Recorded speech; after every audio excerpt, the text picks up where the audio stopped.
Hello and welcome to the third episode of Mai Ling Speaks. My name is Mai Ling. Mai Ling Speaks is a series of fortnightly online presentations and invitations and interviews connecting the active voices from around the world that are dealing with the current escalation of anti-Asian xenophobia. This program aims to diverge the discourse towards the individuals and communities and at the same time create a discursive platform that bridges artistic practices and theories. First of all, for those who don't know about Mai Ling yet, we would like to give you a quick introduction. Mai Ling is an association and artist collective that connects through the commonality of having various Asian diasporic histories, mostly in German-speaking countries as we are based in Vienna.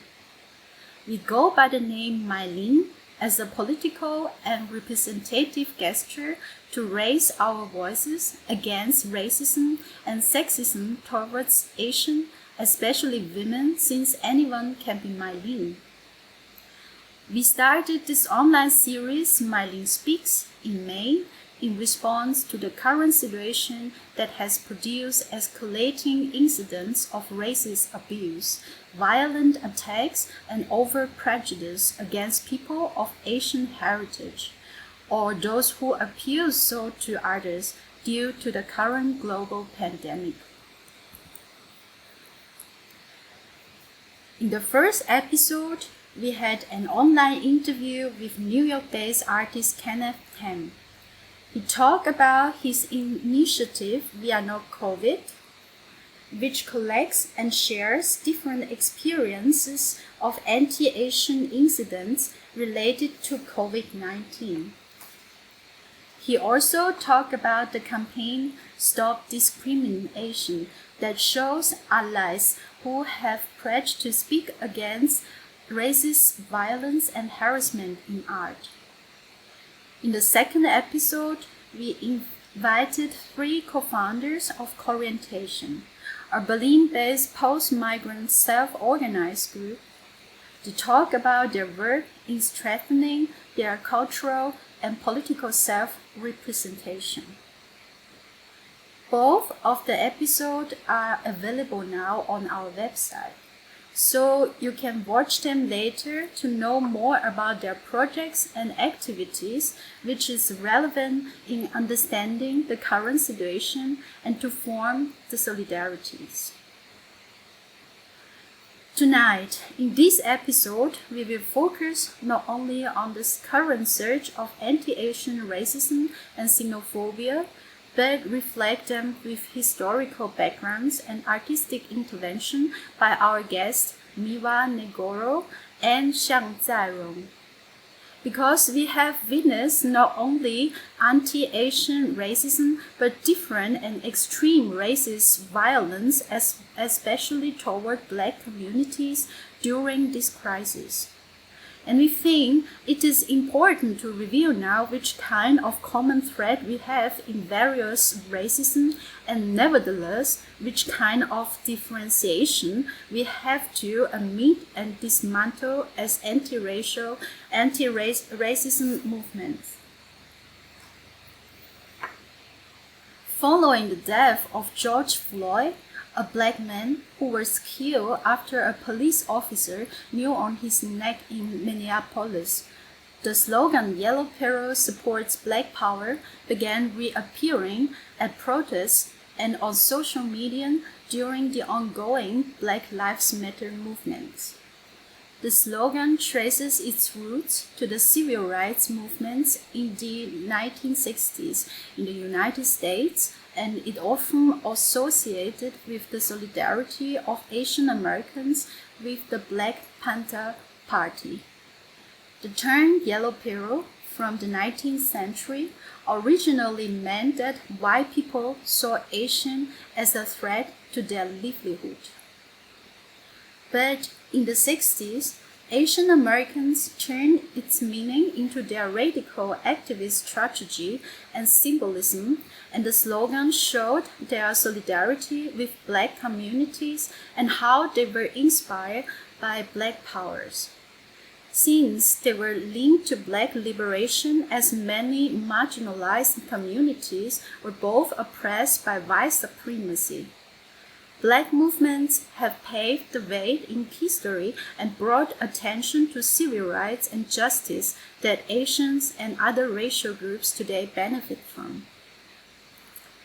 After a few decades and the reappearance of the slogan during BLM movements, it is relevant to reflect the history and show our solidarity with Black people.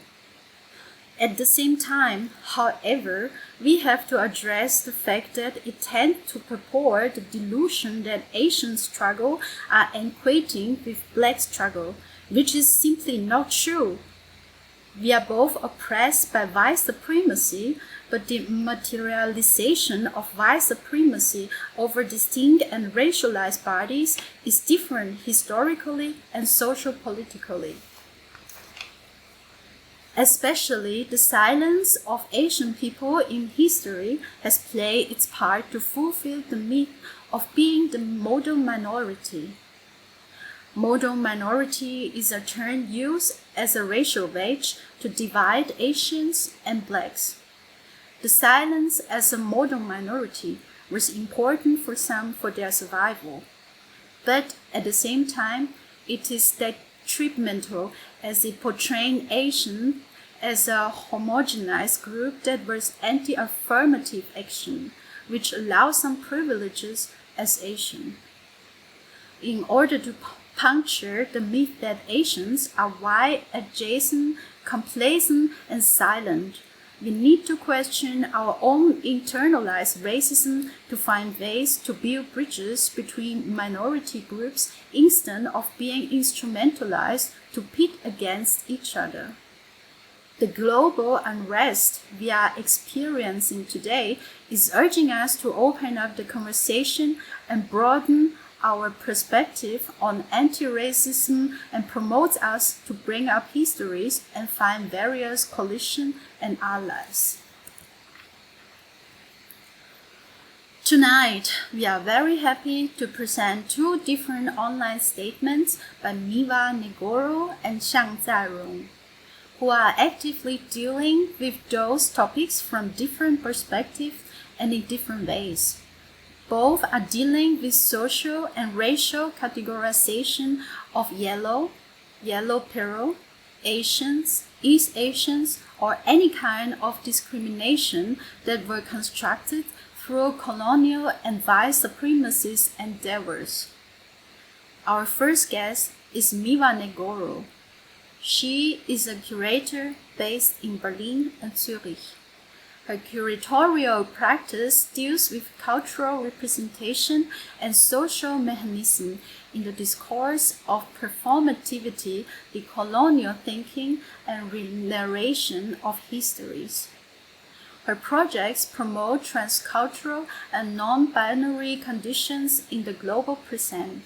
She has worked as an independent curator and curatorial research assistant at various institutions. Currently, she is a curatorial board member of On Curator Project Space in Zurich. In her statement, she speaks about her current project, Mitsoko und Mitsuko, that she has developed with Japanese-born choreographer and performance artist Michikatsu Matsuna in Vienna. Enjoy.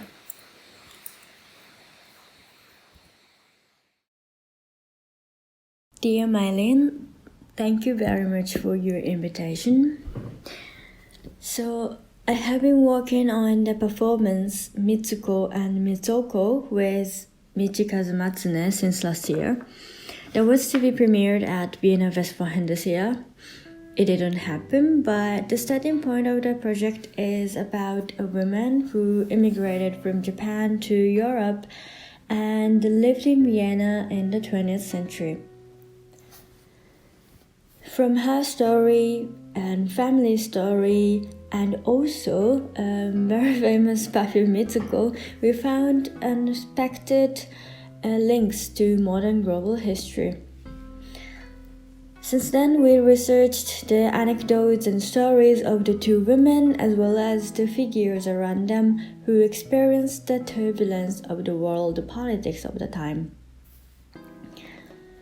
Our performance was postponed to the next year, but some elements of the work have become even more relevant in the current ongoing unrest caused by the consequences of the pandemic, including the topic of yellow peril.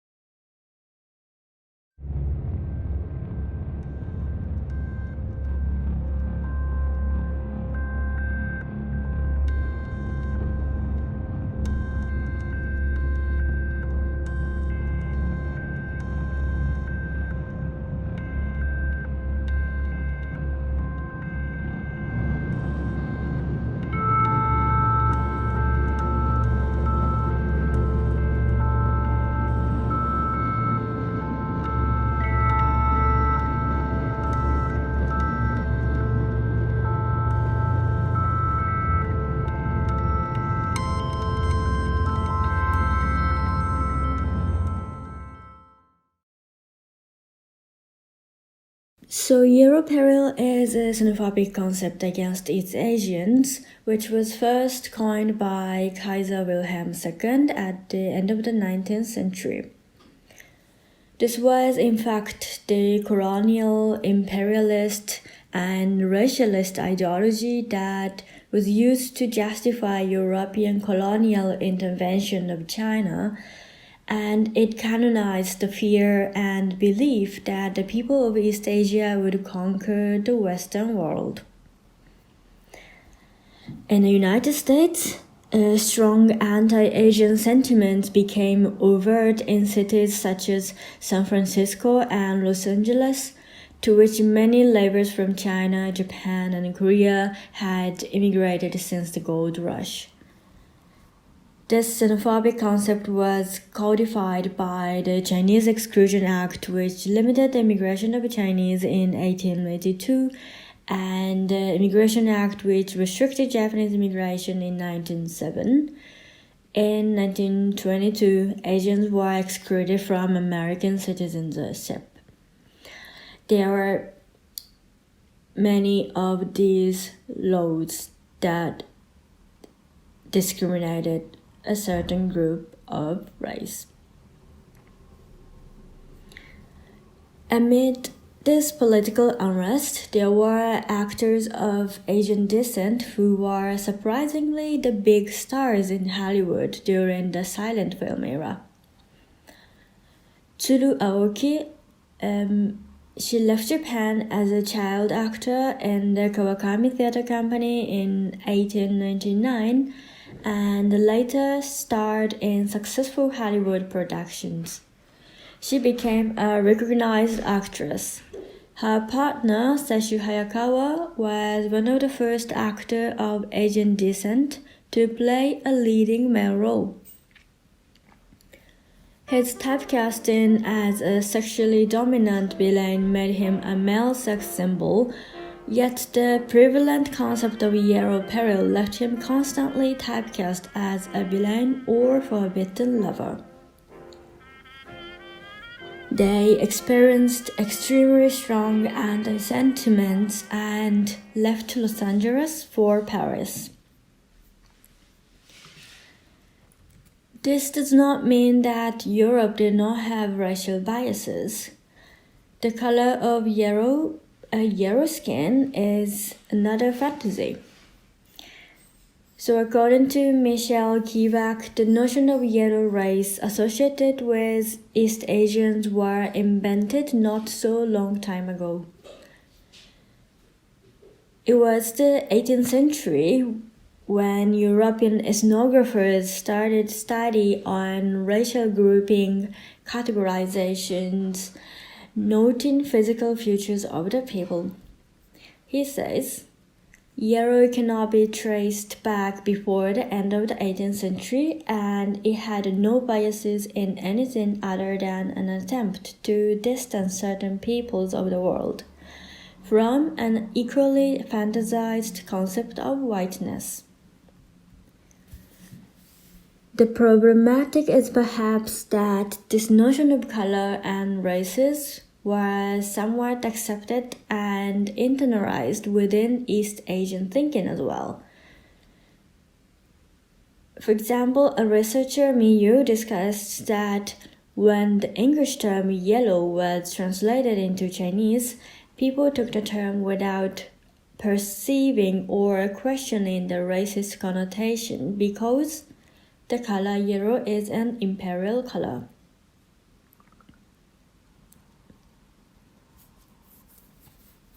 So the notion of yellow race were canonized in the West at the same time. In the 19th century and the beginning of the 20th century, the arts and culture of Europe witnessed the flourishing of Oriental taste, as we know. The idea of chinoiserie or Japanism, for example, largely attracted Western audiences in painting, theater, dance, opera, and literature, and among other areas. Among them is the perfume Mitsuko, which was inspired by popular French novel of the time. So many Orientalist works sexualized and exoticized Asian women, which created stereotypes that persist until today. The story of the two Hollywood actors underscores the purposeful, reinforced representation of Asian sexuality within the ambivalence of Orientalism and European. This is the ambivalence between cultural aspiration, cultural appropriation, or a cultural assumption, and racial discrimination on the other hand. They are two sides of the one coin. And exclusion acts and overt racialist typecasting in Hollywood may sound updated from our contemporary point of view, but what is happening today is not so far removed from the past, right? When we started the project last year, we did not imagine that these anti-Asian sentiments were still so strong that can drive violence. And it is important to underline again that the sentiment was not caused by the pandemic, but it existed and just came up onto the surface. So it is the time that we acknowledge and really emancipate from the abyss of yellow skin. Actually, in early March, I was walking on the street at Romanplatz in Vienna with Michikazu, and a group of kids screamed at us, "Corona, Corona, Corona." Fortunately, we did not have physical attacks, but to be honest, we are very much used to this kind of racial gesture, don't we? This kind of seemingly less aggressive but verbal assault.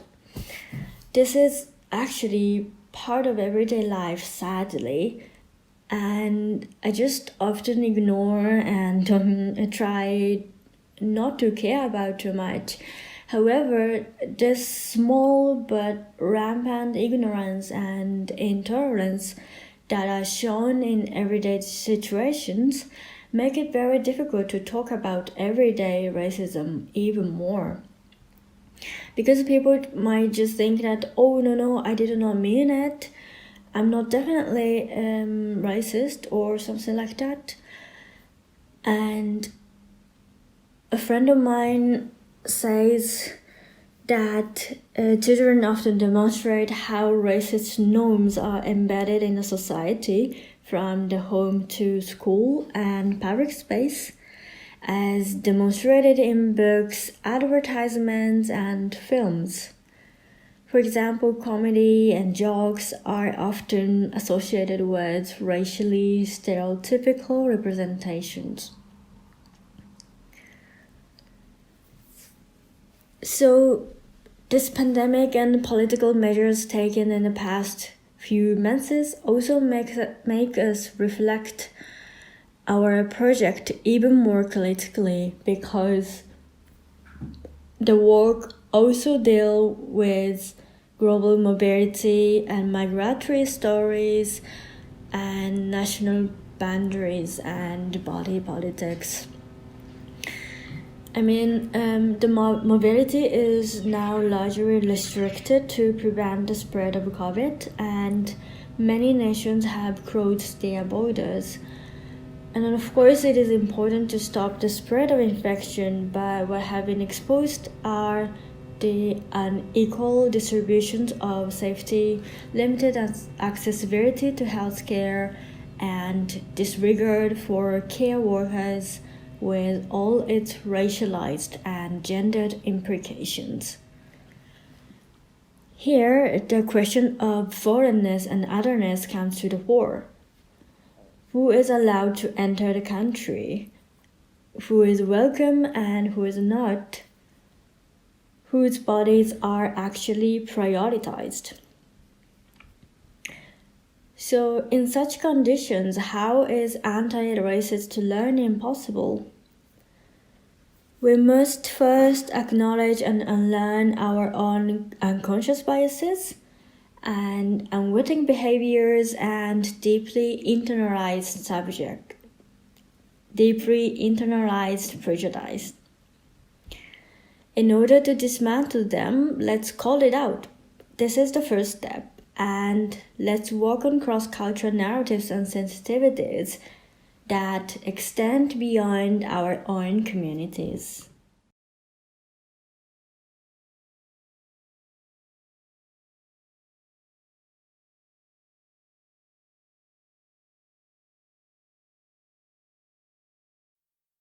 Thank you for watching the statement of Miwa Negoro. I hope you enjoyed it. Our second guest is Xiang Zairong. He is a curator, author, and thinker based in Berlin.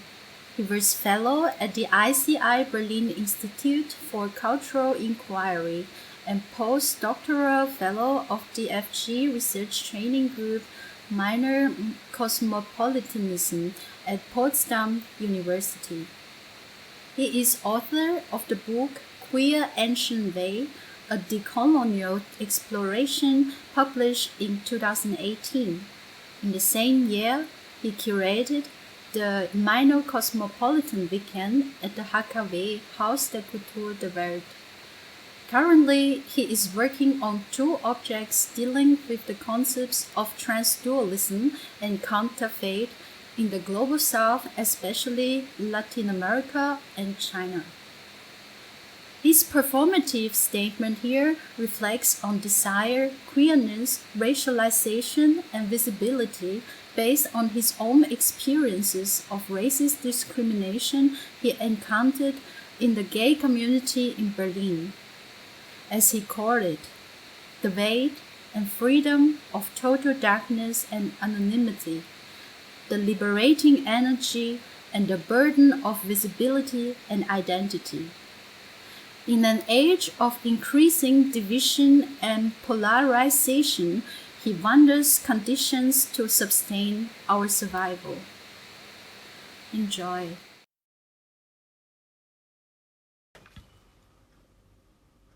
I am inside the dark room. Ignore me if you want, as you have always done. You cannot see me just as much as I cannot see you. Yet we are all here, inside the universal darkness, the dark universe. You cannot see me anyway, even in bright daylight. Now you hear these words floating in the white space like an undistinguishable mass that unexpectedly take unrecognizable shapes. Close your eyes, pretend that it is total darkness. Negro como la leche, como los dientes, negro del mismo negro del agua bautismal nieve, negro como la página de fibra de cristal negro, córnea de los ojos, semen.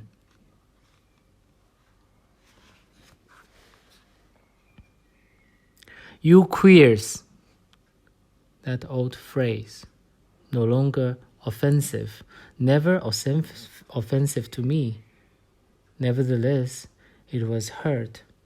I heard it, you heard it, but nobody turned around upon its interpellation. In fact, I turned, but he didn't know that I turned. He. We're all in this darkness, where seeing is not an option. Not a volitive statement, but the setting of the stage in which the flux and floating of words take shape. It could be intimidating if it is the first time that you are here in a foreign language. It could be exciting if it is the first time you are here in a land of promiscuity. Completely anonymous, completely invisible, not completely free.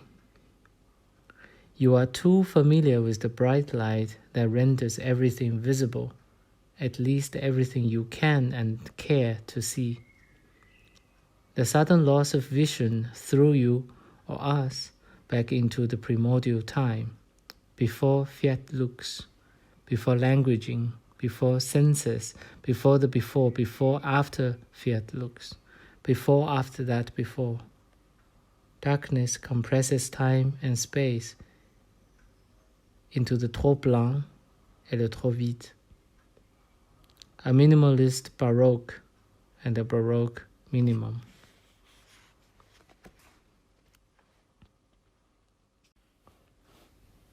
Queer stays queer despite that queer, the naming of both a theoretical concept and a corporeal experience that has been co-opted by the neoliberal homo economy, by pink-washing propaganda, and by racist politics, condensed in a figure of the homophobic Muslim, or the too familiar practice of gay apartheid.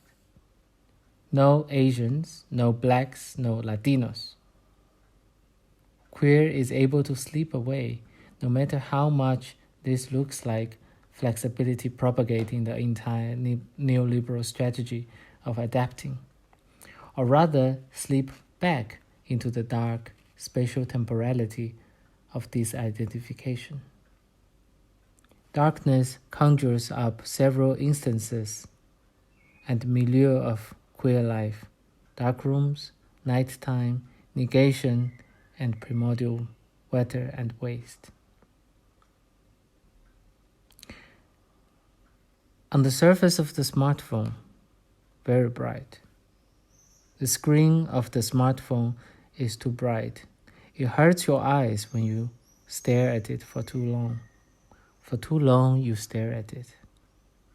No Asians. No Asians. No Asians. No Asians. No Asians. No Asians. No Asians. The word sank into the sonic darkness and shone with high volume. Death to all the Asian gays. Those professional homosexuals, death to the Asian gays, together with their small penises. Death to the Asian gays, our stigma.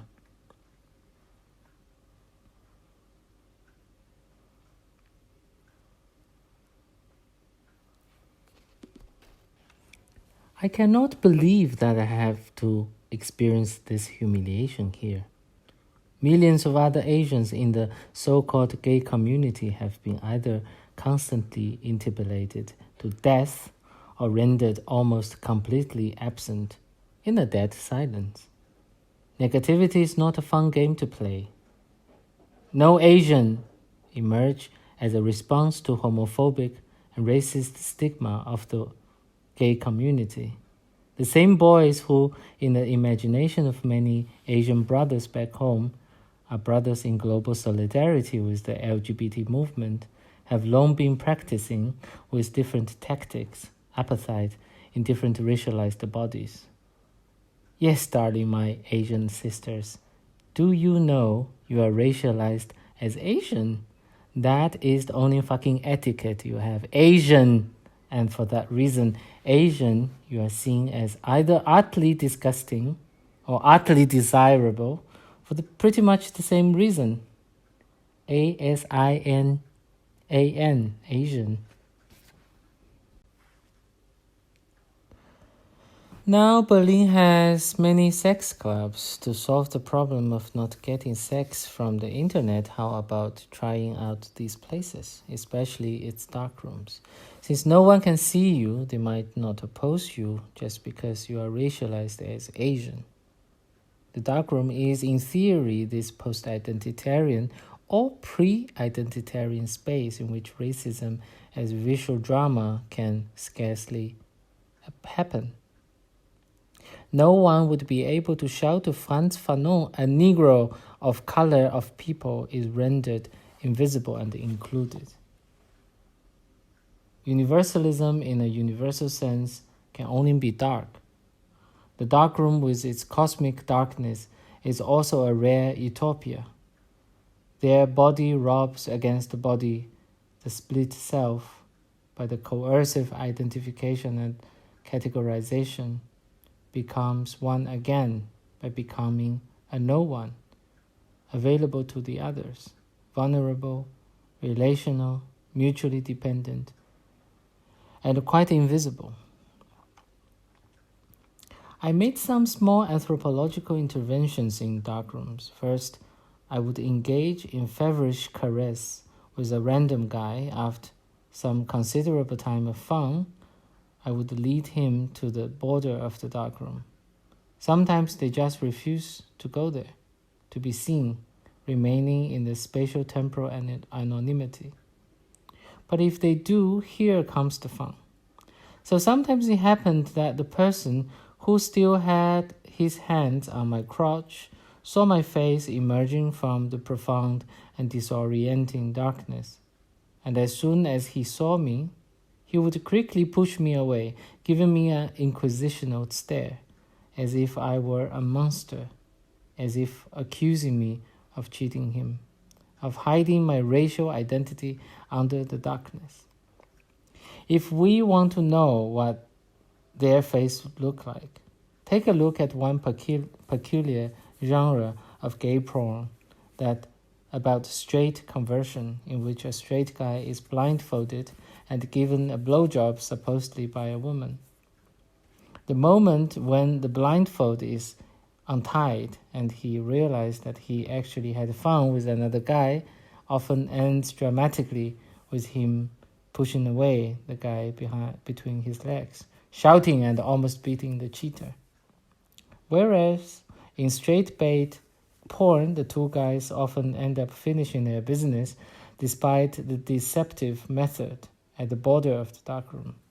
The light often strikes me, in the double sense of strike, like a Berlin wall suddenly erected to separate the West and the East.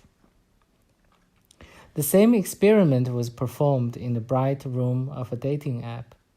An explicitly erotic photo of sporty wet pants and half-naked torso suddenly elicit a lot of messages. After some exchanges of messages, my interlocutors would ask for more photos, and some asked explicitly for photos that show my face. The result is, ordered by degree of shock, blockage, complete silence, sorry, not my type, or the best case being this one. After long chat and seeing each other's photo, we almost agreed on meeting, yet as if awoken from a nightmare, the guy suddenly declared, "Oh, you are Asian? Oh, sorry, I'm not into Asian. I have a lot of Asian friends, but sexually, no Asians." The darkroom renders the primacy of the visual impotent. It confuses in mid-air the straight line of past, present, future. If the mythological dimension of the darkroom, and thus darkness in general, puts darkness often associated with monstrosity and of chaos At its origin, dark room in cosmopolitan spaces are both a return of and to the mythological and a movement towards an utopia, a temporal and fragile utopia. It's the pregnant moment of potentiality. The darkroom is where desire erupts in unspectacular yet spectacular ways. At the moment of dreamy disidentification, desire reclaims its prowess, insisting on its blindness, that which stubbornly traverses social categorization based on the lies of race, gender, age, class, ableness. The blind stubbornness moves in synchronicity with the cosmic dimension of the darkroom. Michel Foucault defines racism as a way of introducing a break into the domain of life that is under power's control, the break between what must live and what must die. In the queer spatial-temporal darkroom, this Asian identity, or any racialized identity for that matter, should not be conceived as revealed, but created, articulated, and too often denied at the enlightened space of the twilight zone. That is to say, the Asian did not go into the darkroom into which presumably only white subjects are allowed in the mindsets of those who were so-called racially harassed by their shocking realization, but that the darkroom is already full of people of all kinds. Is this even such a very shocking conclusion? In a time that is seeing the fanatic rise of a European right that seeks to purify a phantasmatic white Europe, we need to carefully recess the idea of the European space. Fatima El-Tayeb, in her European Others, Queering Ethnicity in Post-National Europe, drawing on Stuart Hall's work, summarizes this phantasmatic idea of Europe as, I quote, a largely homogeneous entity, entirely self-sufficient, its development uninfluenced by outside forces or contact with other parts of the world. Accordingly, within this narrative, European racial and religious diversity is less a reality than a threat to the continent's very essence. She argues that expressions such as third-generation immigrant, integration, and xenophobia suggest that these populations, meaning those who have been living in this land for generations, permanently remain aliens from elsewhere. If this analysis is accepted, we can say that the war against so-called Islamization is in fact a war against Europe from within, a war from Europeans against Europeans. Hence, seeing this movement only as xenophobic or anti-immigrant might unfortunately have helped the simultaneous process of racialization and exclusion. It did take me a while to realize that those who were killed in Nazi Germany were primarily Germans, Europeans themselves. Just like the complicity between Asian phobia and homophobia, this logic of exclusion that I want to emphasize here is one that points towards itself. Yet I also want to stress that white supremacist gay men's eradicating hatred of Asians is of little concern for Asians in Asia, although you do find white dudes so full of themselves who have these racist words on their profiles when they are in China. The rare thin air of hope in the hopeless community, so easily complicit with the hegemonic structure of feeding, this pre-Fiat Lux moment of rigidity yet slipperiness takes us back to the primordial past and primordial futurity. Vetter and waste. The primordial eternity returns and defies straight identification. Queer apophasis paradoxically retain the last hope that would keep queer alive, densely at once alive and dead. The cosmic darkroom is a place of convergence, neither a starting point nor an afterthought, but an originary status, where differences and multiplicity are invisible, non-existent, yet already woven, entangled, and exuberantly present. If Europe is so proud, so fond of speaking as if for all, let's insist on its universal dimension. The cosmic darkroom in media res belies any futile attempt to purify. The old queer slogan still stands. We are here, inside the cosmic darkness. We are queer as Asian, Black, Latino, or any label that you hate. Get used to it.